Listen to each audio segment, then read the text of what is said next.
Channel viewers எல்லாருக்கும் வணக்கம். இன்றைக்கி டேட்டு பார்த்தீங்கன்னா 14 ஜூலை 2026. ஸோ இன்றைக்கி பார்த்தீங்கன்னா செவ்வாய்க்கிழமை. அதனால் நான் இன்றைக்கி பார்த்தீங்கன்னா நிஃப்டி எக்ஸ்பைரின்றதுனால நான் நிஃப்டியில் தான் இன்றைக்கி நான் ட்ரேட் பண்ணியிருக்கேன். இன்றைக்கி பார்த்தீங்கன்னா நான் 2 ட்ரேட் எடுத்தேன். ஒன்று வந்து முதல்ல ஒரு அப்சைட் ட்ரேட் தான் நான் எடுத்தேன். பட் அது வந்து திரும்ப ரிவர்சல் ஆகிற மாதிரி எனக்கு கன்ஃபர்மேஷன் கொடுத்ததால சைமல்டேனியஸாக இன்னொரு டவுன் சைட் ட்ரேடும் நான் கூடவே நான் எடுத்துக்கிட்டேன். ஓகேங்களா, முதல்ல போய்ட்டு நம்ம பொசிஷன்ஸை பார்ப்போம். ஸோ இன்றைக்கி பார்த்திங்கன்னா இதுதான் நம்ம பண்ணியிருக்க ப்ராஃபிட். ஓவரால் பார்த்திங்கன்னா ஒரு 40,644 ரூபா வந்து இன்றைக்கி ப்ராஃபிட்டில் தான் முடிஞ்சிருக்கு. பட் இருந்தாலும் 2 ட்ரேட் எடுத்தேன். முதல்ல வந்து நான் ஒரு அப்சைட் ட்ரேடு தான் நான் எடுத்தேன். 24,150 புட் ஆப்ஷனை வந்து ஒரு 12 லாட் வந்து நான் செல் பண்ணியிருந்தேன். ஸோ அதில் பார்த்திங்கன்னா எனக்கு திரும்ப ரிவர்சல் ஆகி வந்து அது ஸ்டாப் லாஸ் ஹிட் ஆனதால் அதில் ஒரு 49,000 பக்கம் வந்து லாஸில் தான் முடிஞ்சுது. பட் இருந்தாலும் நான் ரிவர்சலில் வந்து ஆரம்பத்திலே நான் கன்ஃபர்மேஷன் எனக்கு கிடச்சதுனால என்னோடய ஸ்ட்ராட்டஜி ப்ரோக்ராம் திரும்ப ரிவர்சல் என்ட்ரி வந்ததால் சைமல்டேனியஸாக நான் அப்போவே ஆரம்பத்திலே ஒரு ரிவர்சல் என்ட்ரி எடுத்து வச்சுட்டேன். ஸோ அது வந்து பார்த்திங்கன்னா 24,050 கால் ஆப்ஷன் வந்து ஒரு 25 லாட் வந்து நான் செல் பண்ணி வச்சுருந்தேன். ஸோ அந்த பொசிஷன் வந்து இந்த ஃபஸ்ட்டு எடுத்த அப்சைட் ட்ரேட் வந்து எனக்கு ஸ்டாப் லாஸ் அடிக்கும்போது அந்த டவுன் சைடு எடுத்த பொசிஷன் வந்து எனக்கு நல்ல ப்ராஃபிட்டில் வந்துடுச்சு. ஸோ அதனால் அந்த ட்ரேடில் பார்த்திங்கன்னா ஒரு 91,000க்கு மேலே ப்ராஃபிட் புக் பண்ணியிருக்கேன். ஸோ ஓவரால் பார்க்கும்போது 40,644 ரூபா வந்து இன்றைக்கி ப்ராஃபிட்டில் தான் முடிஞ்சிருக்கு. ஸோ என்னோடய அப்சைடு என்ட்ரியை வந்து முதல்ல நான் இந்த ஏரியாவில் தான் நான் எடுத்தேன். ஸ்டாப் லாஸ் வந்து இந்த லோவில் நான் வச்சுக்கிட்டேன். டே லோவில் வந்து ஸ்டாப் லாஸ் வச்சுக்கிட்டேன். அதுக்கப்புறம் உடனே எனக்கு ஒரு டவுன் சைட் ரிவர்சல் என்ட்ரியும் வந்து பார்த்திங்கன்னா எனக்கு உடனே கிடச்சிச்சு. ஸோ அதோட ஸ்டாப் லாஸ் வந்து இந்த ஹையில் வச்சுருந்தேன். ஸோ நான் எடுத்த டவுன் சைட் ட்ரேட் வந்து நல்ல டவுன் சைடு நல்லா வந்ததுனால நான் எடுத்த டவுன் சைட் ட்ரேடோட ஸ்டாப் லாஸ் வந்து ரொம்ப குட்டியாக இருந்ததுனால நான் அதிக லாட்ஸும் போட்டதால் ஸோ அப்போ இந்த டவுன் சைட் ரேட் கிளிக் ஆனதால் டவுன் சைடில் வந்து நல்ல ப்ராஃபிட் வந்துச்சு. என்னதான் அப் சைடில் வந்து நம்மளுக்கு லாஸு ஸ்டாப் லாஸே ஹிட் ஆனாலும் அந்த ஸ்டாப் லாஸ் ஹிட் ஆகிறதுக்குள்ளே டவுன் சைடில் வந்து நல்ல எனக்கு ஒரு 1:2 பக்கமே எனக்கு ரிஸ்க் ரிவார்ட் ரேஷியோ பிரகாரம் எனக்கு ப்ராஃபிட் வந்துடுச்சு. ஸோ அதனால தான் வந்து இந்த ப்ராஃபிட் நல்லா பண்ண முடிஞ்சுது. ஆர்டர் ஹிஸ்ட்ரி எடுத்து நம்ம பார்ப்போம்.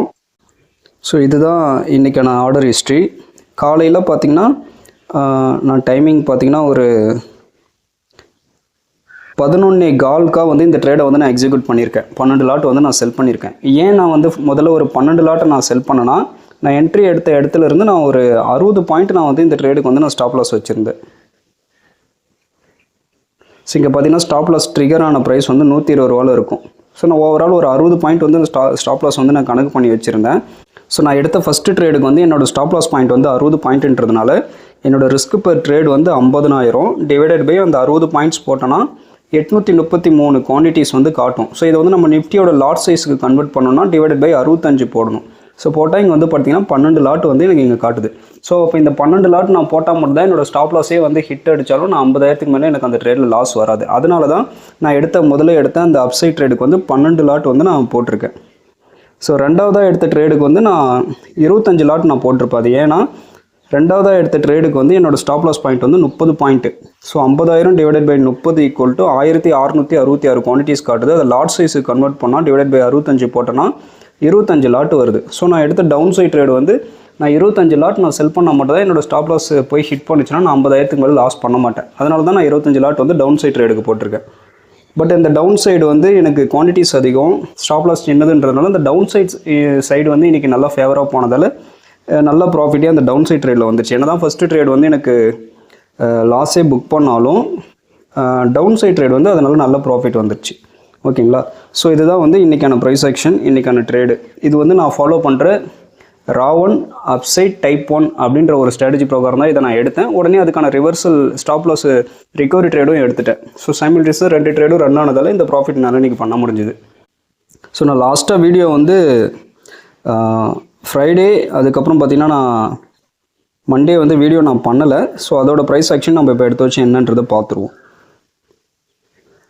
முதல்ல ஃப்ரைடே என்ன நடந்துச்சுன்னு பார்ப்போம். ஃப்ரைடே பார்த்திங்கன்னா என்னை பொறுத்த வரைக்கும் எனக்கு வந்து எந்த ஸ்ட்ராட்டஜி ப்ரோக்ராமும் எனக்கு என்ட்ரி வரல. என்னை பொறுத்த வரைக்கும் ஃப்ரைடே 10 ஜூலை 2026 அன்றைக்கி பார்த்திங்கன்னா எனக்கு நோ ட்ரேடு தான். எனக்கு இந்த 50 MA தாண்டி க்ளோஸ் வச்சுருந்தா டவுன் சைட் போயிருப்பேன். பட் அதுவும் வைக்கல. 20 டச் பண்ணுறதுக்கு முன்னாடி ஒரு ஹை போயிருக்கும்ல, டே ஹையே, அதை தாண்டி க்ளோஸ் வச்சுருந்தா அப் சைடு போயிருப்பேன். அதுவும் போகலை அந்த டே ஃபுல்லாக. ஸோ அதனால் நான் பார்த்திங்கன்னா இன்றைக்கி எனக்கு எந்த ட்ரேடுமே வரல. இன்றைக்கி நோ ட்ரேடு தான் ஃப்ரைடே. அதுக்கப்புறம் நேற்று மண்டே பார்த்திங்கன்னா ட்ரேடு வந்துச்சு. இன்றைக்கி என்ன ஸ்ட்ராட்டஜி ப்ரோக்ராம் என்ட்ரி வந்துச்சோ அதே ஸ்ட்ராட்டஜி ப்ரோக்ராம் தான் நேற்றுக்கும் பார்த்திங்கன்னா அப்சைட் ட்ரேடு தான் முதல்ல வந்துச்சு. பட் டவுன் சைட் ட்ரேடு வந்து நான் ரிவர்சல் என்ட்ரியும் நான் எடுத்துட்டேன். டவுன் சைட் ட்ரேடு எடுத்துகிட்டு ஸ்டாப் லாஸ் வந்து போட்டுக்கிட்டேன். நான் முதல்ல ஒரு அப்சைட் ட்ரேட் தான் இந்த 50 MA தாண்டி க்ளோஸ் வச்சுனே அப்சைட் ட்ரேட் நான் எடுத்துக்கிட்டேன். ஸ்டாப் லாஸ் வந்து இந்த லோவில் வச்சுக்கிட்டேன். பட்டு உடனே எனக்கு ரிவர்சல் என்ட்ரி எடுத்ததுனால இன்னொரு டவுன் சைட் ட்ரேடும் சைமல்டேனியஸாக நான் எடுத்துகிட்டு ஸ்டாப் லாஸ் வந்து இந்த ஹையில் வச்சுக்கிட்டேன். பட் நான் எடுத்த அந்த டவுன் சைட் ட்ரேட் வந்து எனக்கு ஸ்டாப் லாஸ் அடிச்சிச்சு நேற்று. பட் அப் சைட் ட்ரேட் வந்து நல்லாவே ஃபேவரபுளாக போயிட்டு டார்கெட் போயிடுச்சு. ஸோ அப்போ ஒரு ட்ரேட் வந்து நேற்று ஸ்டாப் லாஸ், இன்னொரு ட்ரேட் அப் சைட் ட்ரேட் வந்து ப்ராஃபிட். ஸோ பட் இன்றைக்கி வந்து பார்த்திங்கன்னா அப்படியே மாற்றி நடந்துச்சு. நான் எடுத்த அப் சைட் ட்ரேட் எனக்கு ஸ்டாப் லாஸ் வந்துச்சு. பட் எடுத்த ரிகவரி டவுன் சைட் ட்ரேட் வந்து இன்றைக்கி நல்லா ஃபேவராக போயிடுச்சு. ஓகேங்களா? ஸோ எந்த சைடு போகும்னு நம்மளால் 100% நம்மளால் ப்ரிடிக்ஷன் பண்ண முடியாது சம்டைம்ஸில். ஸோ அந்த மாதிரி டைமில் சைமல்டேனியஸாக இந்த மாதிரி 2 பக்கமே எடுக்கும்போது ஒன்று பிரேக் ஒன்று இல்லை சின்ன ப்ராஃபிட், இல்லை இன்றைக்கி வந்த மாதிரி நல்ல பெரிய ப்ராஃபிட்டுமே கிடைக்கும். ஓகேங்களா? பெரிய லாஸ் வர்றதுக்கு வாய்ப்பு இல்லாமல் போயிடும். ஸோ அதனால தான் என்னால் வந்து இவ்வளோ கூலாக வந்து என்னால் இது பண்ண முடியுது. ஓகேங்களா? நான் ஃபாலோ பண்ணுற எந்த ஒரு ஸ்ட்ராட்டஜியுமே நான் பிளைண்டாக எடுத்து வச்சு நான் பண்ணுறது கிடையாது. எல்லாமே பார்த்திங்கன்னா கம்ப்ளீட்டாக நான் ஒரு 5 இயர்ஸ் நிஃப்டியோட கம்ப்ளீட் சார்ட் ஒரு 1600 சார்ட்டுமே எடுத்து நான் ரிசர்ச் பண்ணி பேக் டெஸ்ட் பண்ணி எந்த இடத்துல ஓப்பன் ஆகி அடுத்த மூவ் என்ன கொடுத்துச்சுன்னா என்னென்னலாம் நடக்க வாய்ப்பு இருக்குதோ அதெல்லாம் தனித்தனியாக கேட்டகரைஸ் பண்ணி அதில் எதெல்லாம் ஹை ப்ராபபிலிட்டியான பேட்டர்ன்ஸோ அதெல்லாம் ஸ்ட்ராட்டஜிஸாக மாற்றி அது கூட ரிஸ்க் மேனேஜ்மெண்ட்டை கம்பைன் பண்ணி அது கூட நம்ம டைரெக்ஷனல் தான் நான் பண்ணுறதுனால அது கூட ஆப்ஷன் செல்லிங்கையும் கம்பைன் பண்ணி நான் ட்ரேட் பண்ணுறதுனால தான் என்னால் வந்து இதை கன்சிஸ்டண்ட்டாக என்னால் பண்ண முடியுது. இந்த அளவுக்கு வந்து என்னால் இந்த மார்க்கெட்டை வந்து ஹேண்டில் பண்ணி இந்த ப்ரெஷரை ஹேண்டில் பண்ணி என்னால் வந்து எந்த ஒரு ப்ரெஷரும் இல்லாமல் கூலாக இந்த மார்க்கெட்டில் உட்காந்து என்னால் இந்த ஸ்ட்ராட்டஜிஸ்லாம் எக்ஸிக்யூட் பண்ணி ப்ராஃபிட் பண்ண முடியுது. ஓகேங்களா? ஸோ நம்ம வந்து மோஸ்ட்லி நம்ம டைரெக்ஷனல் பண்ணுறது ரொம்ப பெட்ரு. அந்த டைரெக்ஷனையே வந்து நம்ம ஆப்ஷன் செல்லிங் கூட கம்பைன் பண்ணி நம்ம பண்ணோன்னா இன்னும் ரொம்ப ரொம்ப பெட்டராக இருக்கும். அது ஏன்னா நம்ம ஆப்ஷன் செல்லிங் பண்ணும்போது நம்ம ஒரு டைரெக்ஷனில் நம்ம எடுக்கும்போது நம்ம டைரெக்ஷன் நம்ம ப்ரெடிக்ட் பண்ணி நம்ம டைரெக்ஷன் எடுக்கும்போது நம்ம டைரெக்ஷனில் நம்மளுக்கு மார்க்கெட் போயிட்டாலும் ப்ராப்ளம் கிடையாது, ப்ராஃபிட் பண்ணிவிடுவோம். இல்லை நம்ம டைரெக்ஷனில் போகாமல் என்ட்ரியை மட்டும் கொடுத்துட்டு அப்படியே சைட்வேஸில் நின்றுட்டாலும் ப்ராப்ளம் இல்லை, ப்ராஃபிட் பண்ணிவிடுவோம். அதே போல் எக்ஸ்பைரி மாதிரியான டைமில் நம்மளுக்கு ஆப்போசிட்டாகவே கொஞ்சம் பொறுமையாக போனால் கூட பிரச்சனை கிடையாது. நம்ம செல் பண்ண ஸ்ட்ரைக் வந்து நம்மளுக்கு ஓடிஎம்மாக இருக்க வரைக்கும் பிரச்சனை கிடையாது, ஃபுல் ப்ரீமியத்தை நம்ம கலெக்ட் பண்ணிவிடுவோம். ஸோ இந்த மாதிரியான விஷயங்கள் வந்து ஆப்ஷன் செல்லிங்கில் தான் சாத்தியம். அது இல்லாமல் ஆப்ஷன் செல்லிங்கில் ஸ்ட்ரிக்டாக நம்ம வந்து ரிஸ்க் மேனேஜ்மெண்ட்டை ஃபாலோ பண்ணி பொசிஷன் சைஸிங்கை ஃபாலோ பண்ணி நம்ம பண்ணுவோம். ஏன்னா ஆட்டோமேட்டிக்காகவே பார்த்தீங்கன்னா இங்கே கேபிட்டல் வந்து அதிகம். ஸோ கேபிட்டல் அதிகமாக ஒரு லாட் செல் பண்ண நம்மளுக்கு கேட்குறதுனால அதிக லாட்ஸ் வந்து நம்ம போட மாட்டோம். ஆட்டோமேட்டிக்காக இது வந்து ஒரு பிஸ்னஸாக கன்சிடர் பண்ணி தான் நம்ம பண்ணுவோம். ஆட்டோமேட்டிக்காக அது டிசிப்ளின் வந்துடும். ஓகேங்களா? பையிங்கில் வந்து அந்த மாதிரி பண்ண முடியாது. ஒரு சின்ன எமோஷனல் ட்ரிகர் ஆனால் கூட இங்கே out of the money expiry மாதிரியான டைம்லாம் வந்து ரொம்ப கம்மியான ப்ரீமியத்திலே கிடைக்கிறதுனால நீங்கள் நிறைய குவான்டிட்டிஸ் ஃபுல் அமௌண்ட்டுக்கு நீங்கள் போட ஆரம்பிச்சிருங்க. ஃபுல் அமௌண்ட்டையும் நீங்கள் யூஸ் பண்ண ஆரம்பித்தாவே நீங்கள் தப்பு பண்ண ஆரம்பிச்சிருங்க, நீங்கள் லாஸ் பக்கம் போகிறீங்கன்னு அர்த்தம். ஏன்னா ஃபுல் அமௌண்ட்டை யூஸ் பண்ணவே கூடாது. அன்னன்னைக்கான டேக்கு ஏற்ற மாதிரி தான் நம்ம வந்து குவான்டிட்டிஸை வாங்கி விற்கணும். ஓகேங்களா? ஒரு சில நாட்களில் நம்ம ஒரு 10 லாட்டை நம்ம செல் பண்ணி பை பண்ணால் கூட நல்ல ப்ராஃபிட் பண்ணுவோம். ஓகேங்களா? அதே ப்ராஃபிட்டை வந்து நீங்கள் 20-30 குவான்டிட்டி பண்ணாலும் அதே லாஸு அதே ப்ராஃபிட் தான் நம்ம பண்ணுவோம். ஏன்னா அந்த டேஸில் வந்து பார்த்திங்கன்னா சில நாட்களில் ரேஞ்ச் வந்து ரொம்ப பெருசாக இருக்கும். அன்றைக்கி வந்து குவான்டிட்டிஸ் கம்மியாக போட்டே நம்மளுக்கு தேவையான ப்ராஃபிட்டை எடுத்துடலாம். சில டேஸில் பார்த்திங்கன்னா ரேஞ்ச் வந்து ரொம்ப சின்னதாக இருக்கும். நம்மளுக்கு என்ட்ரி எடுத்த பாயிண்ட்லேருந்து ஸ்டாப் லாஸ் பாயிண்ட் ரொம்ப சின்னதாக இருக்கும். அந்த மாதிரி டைமில் நிறைய குவான்டிட்டிஸ் போட்டு தான் நம்மளுக்கு தேவையான ப்ராஃபிட்டை வந்து நம்ம எடுக்க முடியும். ஸோ அந்த மாதிரி டைமில் மட்டும் தான் அமௌண்ட்டை வந்து நம்ம ஃபுல்லாக யூஸ் பண்ணணும். மற்ற நாட்கள்லாம் வந்து பணம் வந்து ஐடியலாக அப்படியே தான் இருக்கும் அக்கௌண்ட்டில். நம்ம என்ன தான் 50 லாட்டு போடுற அளவுக்கு நம்மக்கிட்ட கேபிட்டலே இருந்தாலும் நம்ம 10 லாட்டு 12 லாட் 5 லாட்டு தான் நம்ம போட வேண்டியதாக இருக்கும். மற்ற மீதி பணம் வந்து அப்படியே தான் அக்கௌண்ட்டில் இருக்கும்.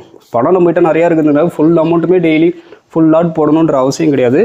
ஒரு நாளுக்கு ஏற்ற மாதிரி அந்த பொசிஷன் சைஸிங்கை ஃபாலோ பண்ணி தான் நம்ம லாட்ஸ் வந்து போடணும். ஓகேங்களா?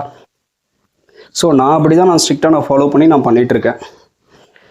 இந்த வீடியோ பார்த்ததுக்கப்புறம் உங்களுக்கு ஒரு தெளிவு கிடச்சிருக்கும்னு நான் நம்புகிறேன்.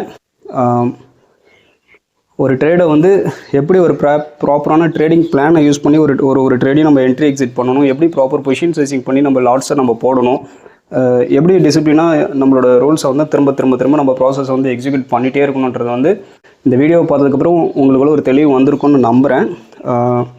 கொஞ்சம் லேப்டாப் கொஞ்சம் சர்வீஸ்க்கு கொடுத்துருக்கிறதுனால என்னால் வீடியோஸ் வந்து கொஞ்சம் பெட்டராக பண்ண முடியல. இன்னும் கொஞ்சம் நாள் லேப்டாப் ரெடி ஆகிடுச்சுன்னா திரும்ப ஸ்டார்ட் பண்ணிவிடுவேன். ஸோ அதனால தான் இன்றைக்கி இந்த வீடியோ வந்து நான் இந்த மாதிரி நான் போட்டுட்ருக்கேன். மீண்டும் அடுத்த ஒரு வீடியோவில் நல்ல ஒரு பதிவோடு நான் உங்களை எல்லாரையும் சந்திக்கிறேன். தேங்க்யூ.